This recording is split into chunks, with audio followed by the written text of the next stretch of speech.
ভিডিওর শুরুতেই আপনাদের সাথে পরিচয় করিয়ে দিতে চাই ওয়ার্ল্ডের অন্যতম পিসিবি প্রস্তুতকারক কোম্পানির সাথে মাত্র $5 1 or 2 layer 10 piece PCB board order করতে পারবেন। মাত্র $30 1 থেকে 20 পিস অ্যাসেম্বলি করাতে পারবেন কোনো শিপিং চার্জ ছাড়াই। এছাড়াও পিসিবি এর সকল সার্ভিস ও তথ্যসমূহ জানার জন্য তাদের ওয়েবসাইটটি ভিজিট করতে পারেন।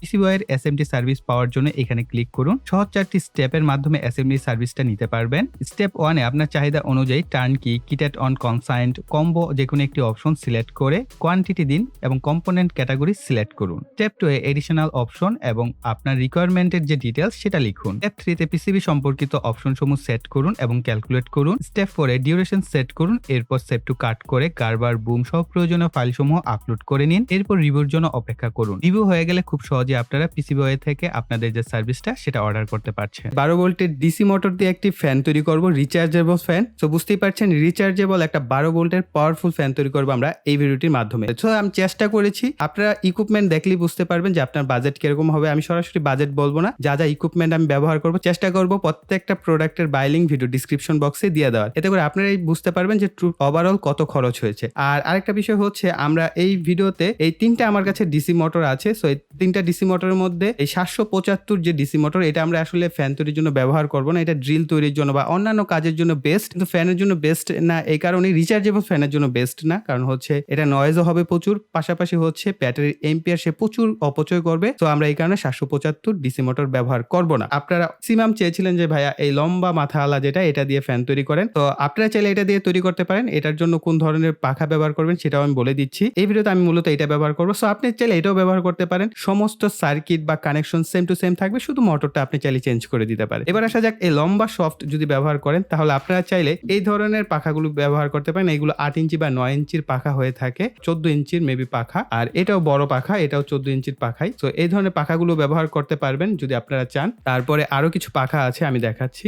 আর এই পাখাটাও মনে হয় 9 ইঞ্চি বা 8 ইঞ্চির পাখা। সো আপনারা এইগুলো ব্যবহার করতে পারেন। তবে এইখানে একটা বিষয় বলে দেই, আমি যেই কারণে এই মোটরটা ব্যবহার করছি না এই ভিডিওতে, সেটা হচ্ছে এটাকে যদি আমরা এইভাবে কানেক্ট করি একেবারে লেগে যাচ্ছে না, কিছুটা লুজ থাকছে। সো এখানে আপনারা কিছু একটার মাধ্যমে হচ্ছে আপনাকে এটাকে কানেক্ট করতে হবে। এমসিল এর মাধ্যমে হচ্ছে এটাকে একদম লাগিয়ে দিতে পারেন। এতে করে আপনি এই মোটরটা দিয়েও ফ্যান তৈরি করতে পারবেন। আর এগুলো সব সেম, এগুলোর যে আপনার হোলটা দেখতে পাচ্ছেন পাখার একদম সেম। সো আপনি এখান থেকে যে কোনোটা চাইলে এখান থেকে ব্যবহার করতে পারবেন। সো এই যে বড় পাখা যেগুলো দেখালাম এগুলো, এটা ব্যবহার করলে আমার যেটা সুবিধা, কারণ আমার একটা পাখা খুব পছন্দ হয়েছে, আমি তাই চেষ্টা করছি এই ভিডিওতে সেই পাখাটা ব্যবহার করার। সো আমি মূলত হচ্ছে এই যে এই ধরনের পাখাগুলো ব্যবহার করব। এই পাখাগুলো আমার কাছে ভালো লেগেছে। তবে এই পাখাগুলোর একটাই সমস্যা, সেটা হচ্ছে পাখাগুলোর ওজন বেশি। তবে দেখতে সুন্দর বলেই হচ্ছে আমি এই পাখাগুলো ব্যবহার করব। আদারওয়াইজ যদি আপনাদের কাছে মনে হয় যে না আমার চার্জিং ব্যাকআপটা একটু বেশি দরকার, সবসময় মনে রাখবেন পাখা যত বড় হবে, পাখার ওজন যত বেশি হবে, আপনার চার্জিং ব্যাকআপ কিন্তু তত কম হবে। আর যখন কিনা আপনি পাখাটা পাতলা হবে, ধরেন এই পাখাটা যদি আপনি ব্যবহার করেন, এটা কিন্তু একদম পাতলা একটা পাখা এবং এটার বাতাসটা আপনার অনেক দূর পর্যন্ত যাবে, আপনার চার্জিং ব্যাকআপটা বেশি পাবেন। যে কোনো এই 3টা 4টা পাখা আছে আমার কাছে, যে কোনো একটা পাখা আমি এখান থেকে ব্যবহার করব। সো আপনার বাসায় যদি বাচ্চা টাচ্চা থাকে তাহলে হচ্ছে অবশ্যই আপনারা ফ্যানের সামনে একটা নেটের ব্যবস্থা করবেন বা জালি যেটাই বলেন না কেন, খাবারের ব্যবস্থা করবেন যাতে বাচ্চাদের হাতে না লাগে। চেষ্টা করবেন মোটরটাকে হাতে নিয়ে হার্ডওয়্যারের দোকানে যেতে। এতে করে আপনার সুবিধা হবে, আপনি হার্ডওয়্যারের দোকানে গিয়ে বলবেন আমাকে একটা টি অ্যাঙ্গেল বা টি শেপ দেন, তাদেরকে পিভিসি পাইপ দেওয়া হবে। এই পিভিসি পাইপটার মধ্যে হচ্ছে আমাদের মোটরটাকে আমরা ভিতরের দিকে এভাবে সেট আপ করতে পারবো। যারা কিনা মোটর নিয়ে যাবেন না তাদের জন্য বলে দিচ্ছি এটার মেজারমেন্টটা কি হবে। এটা নর্মালি হচ্ছে 2 ইঞ্চি। সো আপনারা যদি স্কেল ধরি এইভাবে বরাবর, তাহলে দেখতে পাচ্ছেন এটা হচ্ছে 2 ইঞ্চির একটা টি শেপ বা টি অ্যাঙ্গেল। কিনবেন, কেনার পর বলবেন যে এটার মধ্যে অ্যাডজাস্ট হয় এরকম একটা পাইপ দেন। এটার মধ্যে দেখেন এইভাবে অ্যাডজাস্ট হয়ে গেছে। এতে করে আপনার মেজারমেন্ট আরো সহজ হয়ে গেল। আপনারা বলবেন এটার মধ্যে অ্যাডজাস্ট হয় এরকম একটা পিভিসি পাইপ দেন এবং এই পিভিসি পাইপটা হচ্ছে আপনারা 1 ফিটের মতো কিনে নেবেন। সো এগুলোর দাম খুব একটা বেশি হয় না। সো কম বেশি এগুলো হচ্ছে হার্ডওয়্যারের দোকানে আমার আসলে মনে থাকে না, আমি একই সময় কিনে নিয়ে আসি তো একসাথে অনেকগুলো। এটা হচ্ছে উপরে কভার, আর এইটা দেখেন 6 ইঞ্চির কিছুটা বেশি আছে। চাইলে কিছুটা কম নিতে পারেন, 5 ইঞ্চির পাইপ বা 4.5 ইঞ্চির পাইপ নিতে পারেন।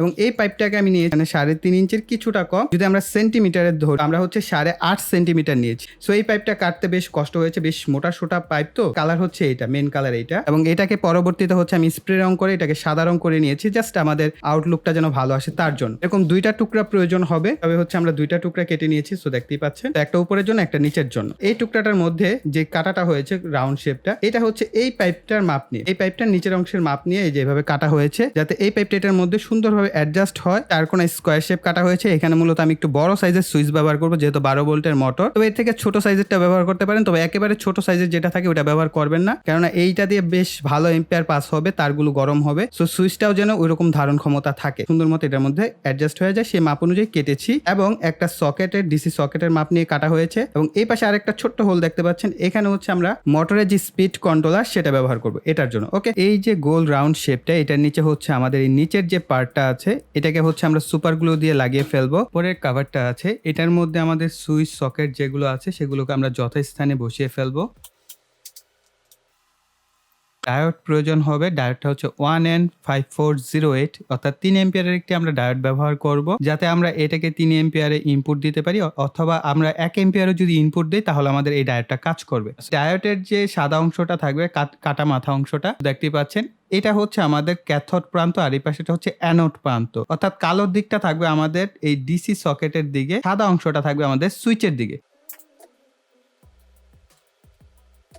আপনার সকেটের দিকে হচ্ছে কালো প্রান্ত, আর সাদা দাগ দেওয়া অংশটা থাকবে হচ্ছে সুইচের দিকে। জাস্ট এতটুকু মনে রাখলেই হবে। এখন আমরা এটাকে সোল্ডার করে ফেলবো। দুইটা লাল তার আমাদের প্রয়োজন হবে। একটা লাল তার হচ্ছে আমাদের সুইচের আউটপুট থেকে আমরা নিব। সো আমি এমনিতেও তার বেশি নেই, সো আমরা এটাকে হচ্ছে সোল্ডার করে ফেলবো। আর আরেকটা লাল তারকে হচ্ছে আমরা এই যে ডায়োডের যে প্রান্তটা আছে এই প্রান্তের সাথে সোল্ডার করে দিব। এখন আমরা ডিসি সকেটের সাথে দেখতে পাচ্ছেন দুইটা তারকে হচ্ছে এভাবে একত্রে ছিঁড়ে নিয়েছি, অর্থাৎ আমরা এটাকে একটা প্রান্ত বানিয়েছি আর এখানে দুইটা প্রান্ত। এর কারণটা আপনারা একটু পরে বুঝতে পারবেন। জাস্ট আমরা এই দুইটাকে হচ্ছে এই দুইটা যে ডিসি সকেটের যে নেগেটিভ দুইটা প্রান্ত আছে এই দুইটার মধ্য দিয়ে এইভাবে কানেকশন করে ফেলবো। এখন আমরা সোল্ডারিং করে নিব। তবে এখানে দেখেন একটা লাল দাগ দেয়া আছে, এটা দিকে হচ্ছে কালো তারকে আমরা সোল্ডার করবো, আর এখানে হচ্ছে লাল তারকে। যদি দেখেন যে আপনার পাখার বাতাস পিছনের দিকে যাচ্ছে, তাহলে হচ্ছে এই দুইটা তারকে পরিবর্তন করে দিবেন, অর্থাৎ লাল তারের জায়গায় কালো তার আর কালো তারের জায়গায় লাল তারকে জাস্ট পরিবর্তন করে দিলে দেখবেন আপনার ফ্যানের বাতাসটা সামনের দিকে যাবে। আমরা এখানে দুইটা তারকে সোল্ডার করে নিব। একটু গ্রিন কালার করে নিয়েছি দেখার সৌন্দর্যের জন্য। তাকে আমি যেভাবে হচ্ছে ভিতরের দিকে নিচ্ছি ঠিক একইভাবে আপনারা নিবেন। আর এর মধ্যে হচ্ছে মোটরটা এভাবে সেট আপ করে রাখবেন। আপাতত তারটা আছে, এই তারটাকে আমরা হচ্ছে লম্বা আমাদের যে স্ট্যান্ড আছে আমরা এই স্ট্যান্ডের মধ্য দিয়ে এই পিভিসি পাইপের মধ্য দিয়ে ভিতরের দিকে নিয়ে নিব। নেওয়ার পর আমরা এই দুইটাকে এভাবে জাস্ট অ্যাডজাস্ট করে ফেলবো। অ্যাডজাস্ট করার পর আপনারা চাইলে একটু সুপার গ্লু লাগিয়ে নিতে পারেন, এমনিতে অনেক মজবুত হয়ে যায়। সো আর কোনো কিছু করার দরকার নেই। এইখান থেকে হচ্ছে আমরা মোটরের দুইটা তার পেয়ে গেলাম। তো এটা একটু মনে রাখবেন, এই দুইটা তার হচ্ছে মোটরের। আমরা এটাকে আপাতত এখানে রাখছি। স্পিড কন্ট্রোলার, এখন আপনার স্পিড কন্ট্রোলার যে কোনোটা ব্যবহার করতে পারেন। এটার দাম বর্তমানে একটু দামটা বেশি দেখলাম, 330 টাকা বা 40 টাকার মতো। আমি যখন কিনেছিলাম এটার প্রাইস পড়েছিল 280 টাকা, তখন একটু দামটা কম ছিল, এখন দামটা আসলে বেড়ে গেছে। 300 বা 350 টাকার মধ্যে এটা পেয়ে যাবেন, এবং এটা দিয়ে আপনারা 775 মোটরকেও মোটামুটি স্পিড কন্ট্রোল করতে পারবেন, কারণ এই ডিভাইসটা হচ্ছে 12 ভোল্ট থেকে 40 ভোল্ট পর্যন্ত এবং 10 এম্পিয়ার পর্যন্ত লোড নিতে পারে। আমি স্পেসিফিকেশনে দেখলাম। তো তার মানে হচ্ছে আমাদের 12 ভোল্টের যে কোনো ছোটখাটো আমরা ফ্যান তৈরির যে মোটরগুলো ব্যবহার করি সেগুলো এটা দিয়ে অনায়াসে কন্ট্রোল করতে পারবো এবং পারফেক্টলি কন্ট্রোল হবে। আপনারা চাইলে এটাও ব্যবহার করতে পারেন। যাদের একটু বাজেট কম, একটু কম দামে স্পিড কন্ট্রোলার ব্যবহার করবেন, তাহলে দেখা গেল আপনার ফ্যান তৈরির যে বাজেটটা সেটা কিছুটা চিপ প্রাইসে হয়ে যাবে। তো আমার কাছে যেহেতু এটা ছিল এই কারণে আমি এটাই ব্যবহার করছি। আমার কাছে মনে হচ্ছে এটা আমার জন্য, আমার এই ফ্যানের জন্য পারফেক্ট কাজ করবে। সো আমি এই কারণে এটা ব্যবহার করছি। পিছনের দিকে লেখা আছে পাওয়ার প্লাস, পাওয়ার মাইনাস এবং মোটর প্লাস এবং মোটর মাইনাস, অর্থাৎ মোটরের যে প্লাসটা সেটা এটার সাথে কানেক্ট হবে আর মোটরের মাইনাসটা এটার সাথে। আর পাওয়ার প্লাস এবং পাওয়ার মাইনাস হচ্ছে যে পজিটিভ, ব্যাটারি থেকে পজিটিভ আসবে এবং নেগেটিভ, সেই দুইটা হচ্ছে আমরা এখানে কানেক্ট করব। ওকে, সো আমি জাস্ট এখন আপাতত এই যে আমাদের ফ্যানের যে কানেক্টর দুইটা বা তার দুইটা, আমরা এই দুইটাকে হচ্ছে আমাদের এই মোটর প্লাস এবং মাইনাসের সাথে কানেক্ট করে ফেলবো। তারকে কানেকশন করেছিলাম কালো তার, এই দুইটা তারে যে কোনো একটা কালো তারকে হচ্ছে আমরা পাওয়ার মাইনাসের সাথে কানেকশন করবো। এখানে দেখবেন পাওয়ার মাইনাস লেখা আছে, এটার সাথে হচ্ছে কানেকশন করে দিই। আর এখানে দেখতে পাচ্ছেন ডায়োড ছাড়া যেটা আছে, অর্থাৎ সুইচের অপর প্রান্তে যেই তারটা থাকবে এই তারটাকে হচ্ছে এই পাওয়ার প্লাসের সাথে আমরা কানেক্ট করব। ফ্যানের জন্য ব্যাটারি নির্বাচন। সো আপনারা যদি লিড এসিড ব্যাটারি ব্যবহার করেন তাহলে আপনার একটু অন্য প্রসেসে যেতে হবে, সেটা হচ্ছে আপনাদের এটার সাথে একটা চার্জ কন্ট্রোলার ব্যবহার করতে হবে। আর যদি এই ধরনের লিড ব্যবহার করেন তাহলে কোনো কিছু ব্যবহার করতে পারেন না, কারণ এটার সাথে বিএমএস যেটা থাকে সেই বিএমএসটা হচ্ছে আপনার ওভার চার্জ, লো চার্জ প্রোটেকশন দিয়ে থাকে। তো এতে করে আপনারা এক্সট্রা কোনো সার্কিট বা অটো কাট সার্কিটের ঝামেলায় যেতে হবে না। সে এইগুলো দিয়ে 9টা ব্যাটারি দিয়ে আমি প্যাক তৈরি করেছি। তো যারা প্যাক তৈরি করতে পারেন না, এর উপর কিন্তু ভিডিও আছে। তাছাড়া ভিডিও ডিসক্রিপশনে গেলে আপনারা হচ্ছে সেই ভিডিওটার লিঙ্ক পেয়ে যাবেন। যাবেন কিভাবে এরকম 9টা ব্যাটারি দিয়ে আপনারা প্যাক তৈরি করতে পারেন। এবং এটার যে হিসাবটা থাকে, যেমন আমার এই ব্যাটারিগুলো প্রত্যেকটা 2 এম্পিয়ার নেই, ধরেন ওভারঅল ধরলাম আমরা 1.5 এম্পিয়ার করে আছে, তাহলে 3টা সারি যেহেতু তাহলে আমরা পাচ্ছি 4.5 এম্পিয়ারের মতো। সো আপনারা চেষ্টা করবেন 2 এম্পিয়ারের ব্যবহার করতে, এতে করে হচ্ছে আপনার 6 এম্পিয়ারের প্যাক হচ্ছে 9টা ব্যাটারি দিয়ে হবে। তো যদি 2 এম্পিয়ারের ভালো ব্যাটারি হয় তাহলে ব্যাকআপটাও ভালো পাবেন, আর যদি ব্যাটারি খারাপ হয় তাহলে ব্যাকআপটা কম পাবেন। এটা মাথায় রাখবেন যে ব্যাকআপ কম বেশি কিন্তু আমাদের এই ডিজাইনের উপর হয় না, ব্যাকআপ কম বেশি সম্পূর্ণ ডিপেন্ড করে ব্যাটারির উপর। কালো তারটা এই ব্যাটারি কালো তারের সাথে আমরা সোল্ডার করব, আর লাল তারটাকে লাল তারের সাথে জাস্ট সোল্ডার করে দিব।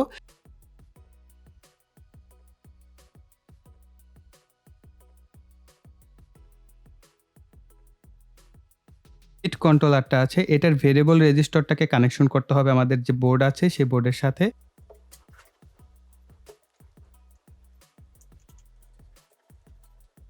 অ্যাসেম্বলিটা খুব সাবধানে এবং খুব যত্ন সহকারে করবেন। এবং আমাদের এই যে এই পার্টটা, এটা লাগানো একটা বেশ জটিল কাজ হয়ে যাবে। এর কারণ হচ্ছে আমরা এটাকে আগে নিচের দিকে হচ্ছে অ্যাডজাস্ট করতে হবে, যদিও বেশ শক্তপোক্তভাবে লেগে গেছে। সো আমাদের এই জিনিসটাকে আরেকটু সুন্দর মতো অ্যাডজাস্ট করতে হবে। সো এটাকে সময় নিয়ে অ্যাডজাস্ট করবেন, করার পর হচ্ছে এই উপরের অংশটাকে সুপার গ্লু দিয়ে লাগাবেন। এই ব্যাটারিটা কিন্তু এইভাবে রাখবেন না, এটাকে ডাবল সাইডেড কস্টেপ বা গ্লু গান কোনো কিছু দিয়ে শক্তভাবে এটা যেন এইভাবে লেগে থাকে, মুভমেন্ট না করে। আপনি এক জায়গা থেকে আরেক জায়গায় সরালে যেন এটা সরে না যায়, একটা জায়গায় স্থির থাকে ব্যাটারিটা, সেজন্য ভালোভাবে এটাকে লাগিয়ে নেবেন। সো আমি ডাবল সাইডেড কস্টেপ ব্যবহার করছি। সো দেন হচ্ছে আমরা এই উপরের পার্টটাকে সুপার গ্লু দিয়ে লাগিয়ে ফেলবো। এই মোটরে দেখতে পাচ্ছেন 2টা হোল করা আছে, এই হোলে হচ্ছে এই ধরনের ছোট 2টা নাট লাগানো যায়। সো আমরা এর মাপ নিয়ে, অর্থাৎ এইখানে যে সার্কেলটা আছে এই সার্কেলের মাপ নিয়ে আমরা এরকম ভাবে হচ্ছে এটাকে একটা পিভিসি পাইপের টুকরা দেখতে পাচ্ছেন, এটাকে কেটে নিয়েছি। এটা হচ্ছে এটার মধ্যে আমরা নাট দিয়ে লাগাবো, লাগানোর পর এটার মধ্যে আমরা সুপার গ্লু দিয়ে লাগিয়ে ফেলবো। পিছনের জন্য আরেকটা অংশ নিয়েছি, এটাকেও আমরা সুপার গ্লু দিয়ে পিছনের দিকে লাগিয়ে নিব। কোনো একটা কাগজ বা কোনো ফর্ম জাতীয় কোনো কিছু যদি দিয়ে দেন তাহলে ভালো, ভাইব্রেশনটা কম হবে, এতে আপনার মোটরটা কাঁপাকাঁপি কম করবে। আমি এখন পাখাটা লাগিয়ে নিচ্ছি, এরপর আমাদের ফ্যানটাকে চালু করে দিচ্ছি। এবং আপনারা ভেরিয়েবল যে আছে বা স্পিড কন্ট্রোলার আছে সেটার সাহায্যে হচ্ছে এই ফ্যানের স্পিডটাকে একেবারে শূন্য লেভেল থেকে ধীরে ধীরে বাড়াতে এবং কমাতে পারবেন।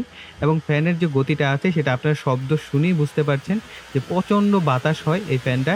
এবং ওভারঅল 2জন ব্যক্তির জন্য পারফেক্ট একটা ফ্যান বলতে পারেন, যে 2জন পাশাপাশি বসলে খুব সুন্দর মতো বাতাস খেতে পারবেন এবং শরীর মোটামুটি ঠান্ডা হবে। তো এটা খুবই পাওয়ারফুল একটি ফ্যান হয়েছে। সো আপনারা নিজেরা তৈরি করলেই বুঝতে পারবেন যে আসলে ফ্যানের বাতাসটা কিরকম। অবশ্যই সেম মোটর ব্যবহার করার চেষ্টা করবেন। সো আমি যে ধরনের কম্পোনেন্ট বা যেভাবে ব্যবহার করেছি, যদি আপনারা এইভাবে তৈরি করেন, আশা করছি আপনাদের ফ্যানটাও প্রচণ্ড বাতাস দিবে এবং সুন্দরভাবেই এনজয় করতে পারবেন এই গরমে। আর ব্যাটারিটিকে চার্জ করার জন্য আমি এই ধরনের একটি অ্যাডাপ্টার ব্যবহার করব। আপনাদেরকে রিকমেন্ড করব 12 ভোল্টের 3 এম্পিয়ারের একটি অ্যাডাপ্টার ব্যবহার করার জন্য, যদি আপনি 9টি ব্যাটারি দিয়ে ব্যাটারি প্যাক তৈরি করেন তাহলে। সো 3 এম্পিয়ার আমার কাছে মনে হয় যে ভালো, যদি আমরা এই ধরনের 18650 ব্যাটারি দিয়ে অর্থাৎ 9টি ব্যাটারি দিয়ে প্যাক তৈরি করি তার জন্য। সো গাইস, এই ভিডিওটি আমি এই পর্যন্তই রাখছি। আশা করি ভিডিওটি আপনাদের কাছে ভালো লেগেছে। ভালো লাগলে ভিডিওতে লাইক দিবেন, কমেন্ট করবেন এবং ভিডিওটি শেয়ার করবেন। আর যারা এখনো চ্যানেলটিকে সাবস্ক্রাইব করেননি, চ্যানেলটিকে সাবস্ক্রাইব করে পাশে বেল বাটনটি অ্যাক্টিভ করে দিবেন পরবর্তী ভিডিওর নোটিফিকেশন পাওয়ার জন্য। সো এই বলে এখানে বিদায় নিব। সকলে ভালো থাকবেন, সুস্থ থাকবেন, টাটা।